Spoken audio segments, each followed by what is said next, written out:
With the passing of Pope Francis, just hours after the end of Easter at the age of 88, joining us is Father John Muir. He's the Vicar General for the Diocese of Phoenix and the pastor of St. Mary's Basilica in downtown. Father, what was your initial reaction when you heard of the passing of the Pope, both personally and with regard for the future of the church? Well, hi, Jim. Hi, LaDonna. Yeah, thanks for having me on. We've gone from, Easter joy to a Monday after Easter with a shock and sadness. It's a historic moment anytime a pope dies, but also just personally, and it's like the loss of a father. It's the loss of a family member, and so yeah, definitely in shock. Pope Francis has been a man of a lot of surprises over his pontificate, and he's kind of surprised us with his death. So it's going to be a tough week. Yes, known as a reformer, a guy who kind of came to the clergy a little later in life than a lot of people do at the age of 32. He'd been a bouncer before that, loved to dance, but that reform was more than just about what had happened in his earlier life. He asked the church to embrace and love people of all walks of life. Yeah, our first American pope, our first Argentinian pope, and a Jesuit pope. So he was a man who was constantly asking the church to get out of the comfort zone, to reach out to those who maybe we hadn't done such a good job reaching out to. He was just constantly reminding us to be merciful and loving and tender and to be more like Christ himself.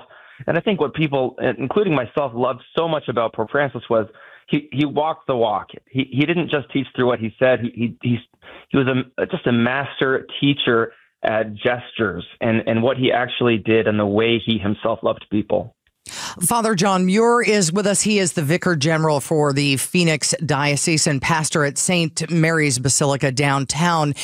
Kind of looking to the future, because, anyone who isn't Catholic wouldn't really know much about this process. It's been a long time since we've had to do this. Is there any indication of who would be chosen as the next pope or what direction the cardinals are leaning in? Well, you're going to see a few things happen both in Rome and also locally right here in Phoenix. So starting today, Monday, we're going to move into all around the whole world a time of mourning for 9 days. You'll see down at the Basilica, which is really a papal building, that church, it becomes a basilica by decree of the Pope himself. So you'll see black bunting on the outside. You'll see pictures of Pope Francis on the inside. We're going to have special prayer services. That'll also be happening in Catholic churches all throughout the Diocese of Phoenix. And then in 9 days, the Pope's funeral will happen in Rome. Then the process for the election of a new Pope will happen.